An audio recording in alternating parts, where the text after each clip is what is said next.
All right, well, hello and welcome, everyone, and thank you so much for joining me here. It is 10:01 a.m. on, what day is it? It's the 29th of April of 2020, and so thank you so much, as always, for joining me. I am Otis Landerholm. I'm the founding attorney here at Landerholm Immigration A.P.C., where we fight for your American dream. And I'm really grateful to each of you for being on this call this morning. This is the sixth call that we've done, sixth weekly call that we've done during this time of the coronavirus. And I'm really grateful, and it's good to focus on things that we're grateful for during this time. But one of the things that I'm grateful for right now is actually this call. And I'm very grateful for each of you who have consistently joined us week after week, and so thank you so much. Today, I'll do my regular review of various things. There are some announcements that we need to go over, and then I'm going to share a little bit of my own philosophy, like I always like to do. Today, I'm going to be talking about children and how we can take actions to really take care of our children during this time, and then we'll open it up for Q&A.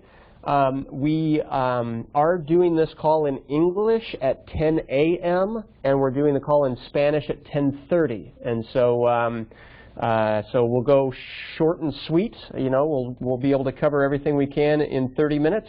I think I'll be able to cover everything that I want to talk about in about 20 minutes and leave 10 for Q&A. And so there we go. So it's 10:03 now. So the coronavirus update, obviously, the coronavirus is still happening. It's going to be happening for a while, folks. And so it is contagious. It is spreading, and we are being wise to be sheltering in place and taking responsibility for our own cleanliness, our own health, our own immune systems to prevent the spread wherever we can, all right? And so as far as the Center for Disease Control and Prevention statistics go, right now, or as of yesterday actually, they listed a total of 981,246 cases of the coronavirus since it began. They listed a total of 55,258 deaths related to this. And it wasn't on the same site, but a separate site said that there are 142,238 people who have had the illness in the United States and have fully recovered.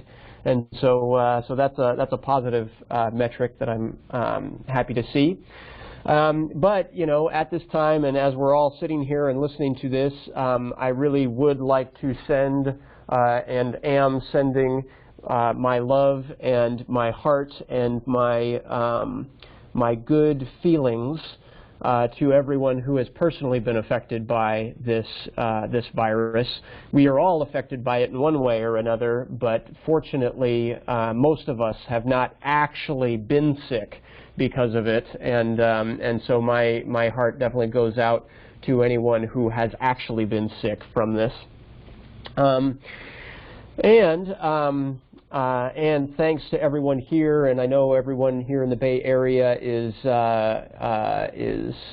sheltering in place and respecting the local orders, local ordinances, so that we prevent the further spread of this virus.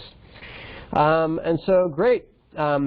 That's all I want to say about the coronavirus. As far as immigration, there has been a couple of updates since last week. So the immigration court system has said that they're now going to be closed nationwide through May 15th. All right, and so previously, just last week, it was May 1st. Now the update is they've extended that through May 15th. USCIS offices have closed for in-person services through June 3rd, so they've extended it. You know, they're not going to do any in-person services through the month of May. And the shelter-in-place orders here in the Bay Area, the 6 counties of the Bay Area, have been extended through the month of May. all right? And so I anticipate that to at least affect the San Francisco Immigration Court. And my guess is, and this is a guess, so tune in next week as well, but my guess is that that will be postponed. All hearings in May will be postponed through the 3rd of June, just like USCIS has. All right? As far as the CARES Act, the Economic Stimulus Package, we did do a webinar recently on the CARES Act, and so I encourage anybody that has questions to go and check out that webinar. You know, it was a PowerPoint presentation explaining everything that immigrants need to know about that. Also, the PPP program, the Payroll Protection Program, the loans through that, which had been dried up, got additional funding last week. And so if you're listening to this and if you are your own business, we have several clients who have their own small landscaping company or their own restaurant or their own you know, small handyman or plumber type shop.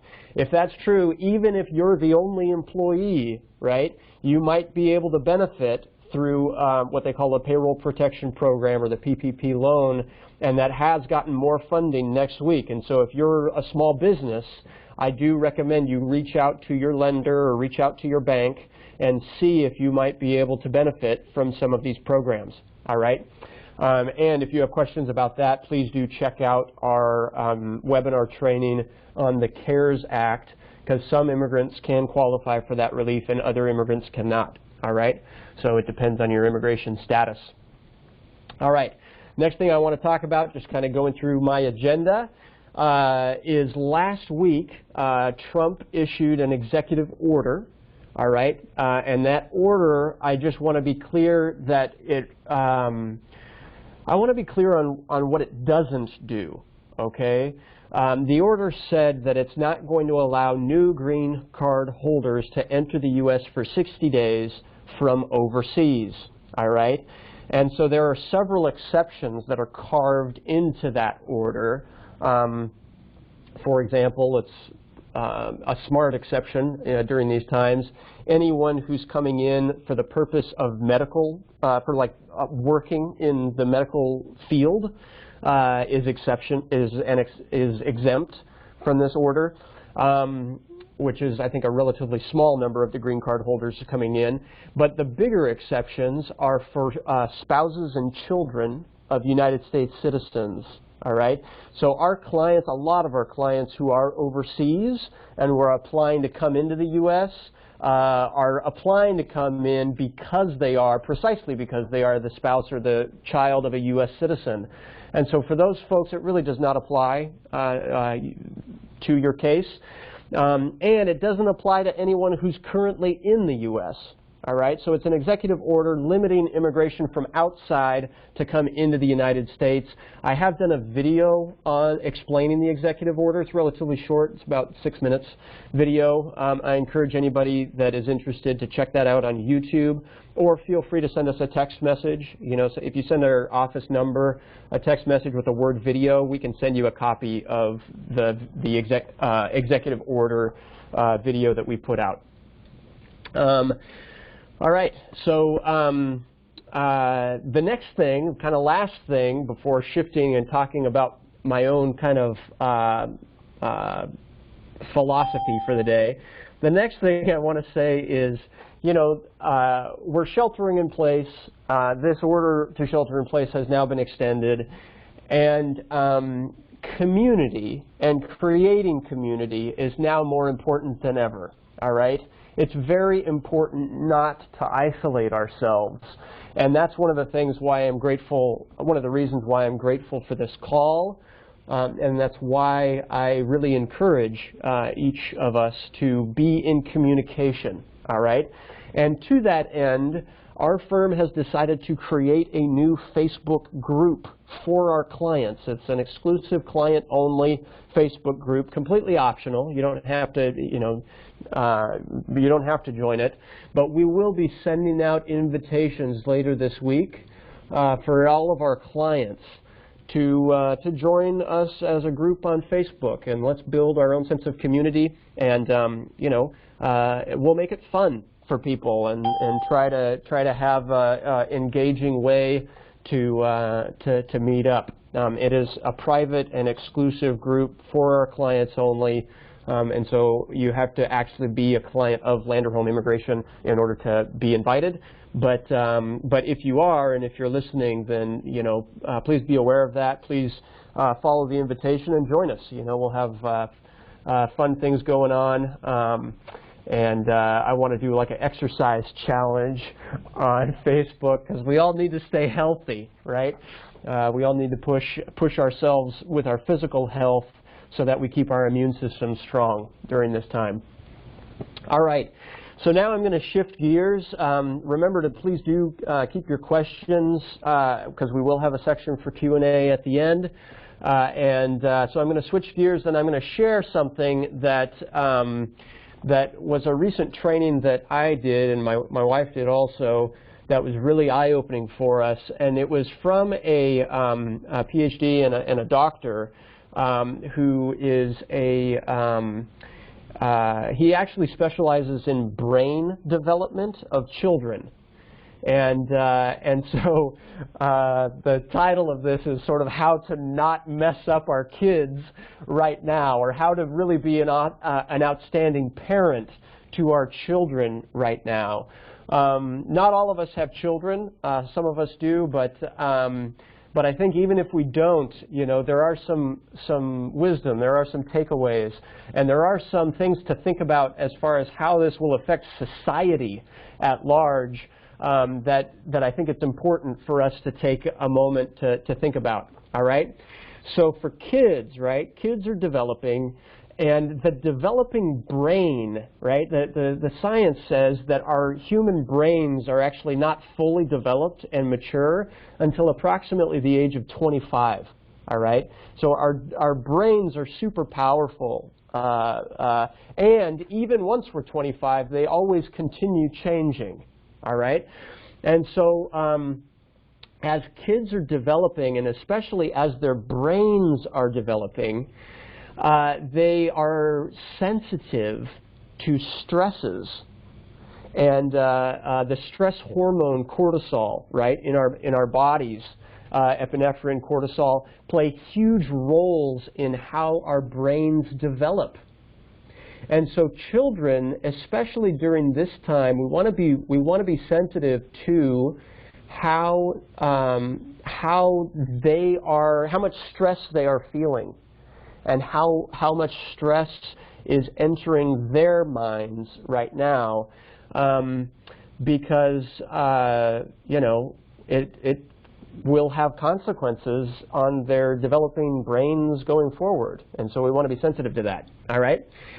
It's also true, and it's like a very unfortunate statistic right now, that yes, a lot of attention and a lot of news is monitoring the rate of the increase of the virus, but it's not so reported, but there is an increase right now to the people and to the numbers of people calling spousal abuse and child abuse hotlines, all right? Right now, I think that because perhaps of the shelter-in-place order and because of joblessness and because of the impacts on the economy, unfortunately, there are trickle-down effects that some people are bringing into their home life, and so we got to be careful for that, folks. And we've got to, we are not robots, and we are affected by the things that are happening and things that stress us out at work. Like, we bring those same stresses back to our children at home, and we bring those same stresses back to our spouses. And so it's important, it's like super important to be mindful of how this situation is affecting us and how it's affecting the people in our homes. All right, so with that in mind, there are some tips, all right? And there's basically 5 tips that I want to share that will hopefully be of some use, all right?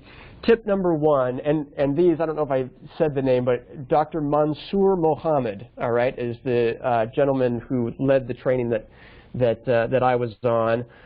He's a brain development doctor from Vancouver, Canada, and he led a webinar, and it was really awesome, had me thinking about several things. So these tips were just some of the notes that I wrote down after listening to his training.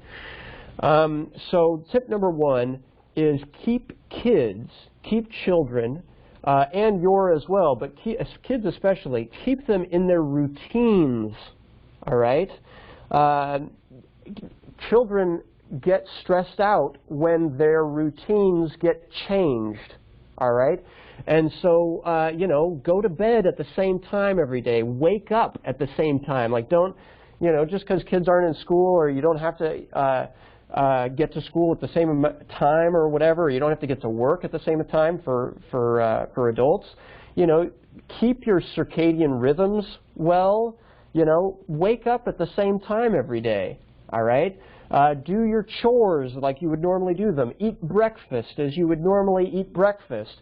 Do everything that you would normally do. You know, if your nighttime routines, you know, if you read stories before bed, continue to read stories before bed. Don't allow kids during this time to just stay up, you know, into the wee hours of the night, just because they might not have the same demands on them in the morning the next day, all right? Keeping our routines is very, very important, and it allows us to feel the security also that comes with routine. All right, tip number two, make sure that we're getting our vitamin D. All right, there are some scientific studies happening right now that, you know, as we come out of winter and into spring, our vitamin D levels, which vitamin D, remember, comes from sunlight and sun exposure, our vitamin D levels in the spring should be going up because we're outside more. But the studies right now are showing that that's not happening. And so it's actually not good for us, and it affects our own immune system, all right? Our own immune system is strengthened if we can get outside. And the advice is to go for a walk, to get outside of the house, right? At least 30 minutes every day, right? And to get our sunlight.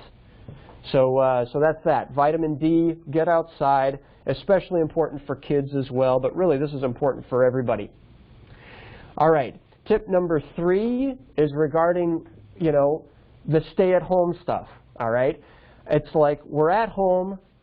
The temptation when we're at home is that we eat more than we're supposed to eat, and that we eat way more sweets. Eat our diet. Tip number three is really like, let's look at our diet. Because overeating or eating more sweets than normal increases our blood sugar levels, all right? And our blood sugar levels, when they are high, it actually makes our body's immune system weaker, all right? Which in turn makes us less able to fight infections. And so, you know, very, very important for developing kids. Eat more vegetables. Don't eat so many sweets.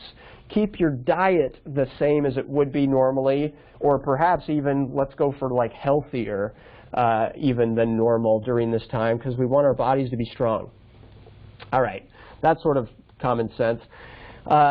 Tip number four, talk to your kids, especially if they're not young kids, right? Especially if like anyone 9 years or older, right?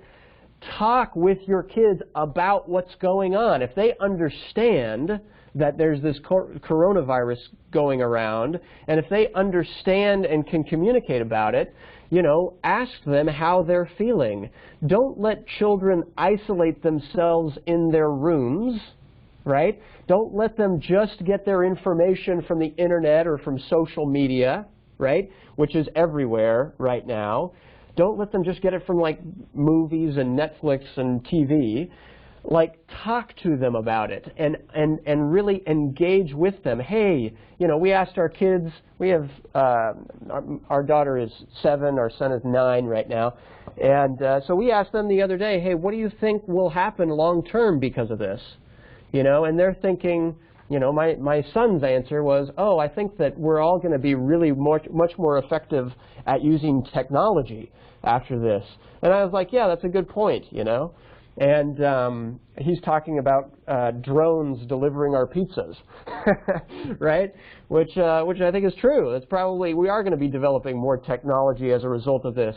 But it's like, okay, what are our kids thinking about this whole situation? And I encourage each of us to really sit down and have that conversation with our kids, because, you know, we want to be mindful of how their stress levels are and how they're thinking about this time. All right? And then the fifth and the final tip that I want to share is really to be mindful of you. And that's for all of us, right? To be mindful of us, all right? Our kids watch us constantly. And so do they see stress when they look into our eyes? Or do they hear fear when they hear our voices? All right? It's really, really important right now to take time every day for each of us as adults to be extra mindful of how this whole situation is affecting each of us. All right? I strongly recommend meditation. I strongly recommend practicing gratitude. Like, every day, think about something you're grateful for, all right?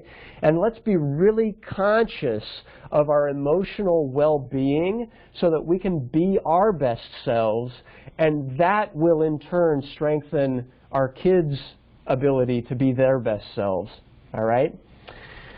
So that's really everything that I wanted to share for our call today. It's now 10:23, so I do want to open it up for Q&A. We've got 7 minutes for Q&A.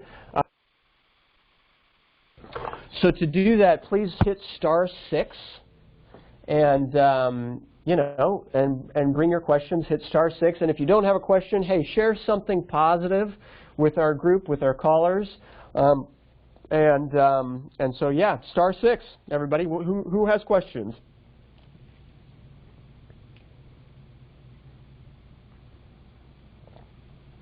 I don't see any questions, Otis. No questions. All right. Well, we've covered everything. Perfect.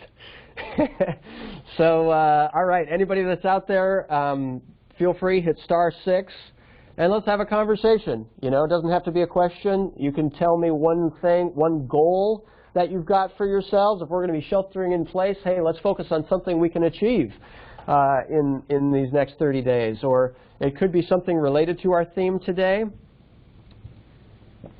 You know, what are you doing in your lives if you have children at home? What are you doing in your lives to engage them? One of our callers recently was talking about board games and playing cards every night with their kids, you know, things like that. This is actually an opportunity, right, since we're at home, to strengthen the bonds of the people we live with. So it's just food for thought. All right, Christy, any questions? No, there's no questions. All right, going once, going twice, sold. So if there's no questions, that's great. Hey, thanks for everybody for checking, for tuning in to this call today. And I really do appreciate it. Please do watch, if you're a client of our office, please do watch for the link to our Facebook group. And I'm really grateful for each of you for taking the time and being with me here today. Have a great rest of your week, and we'll tune in same time, same place next week. Also, if you speak Spanish, stay tuned. In just 5 minutes, we'll start our Spanish call at 10:30. And thank you all so much. All right, take care. Bye-bye.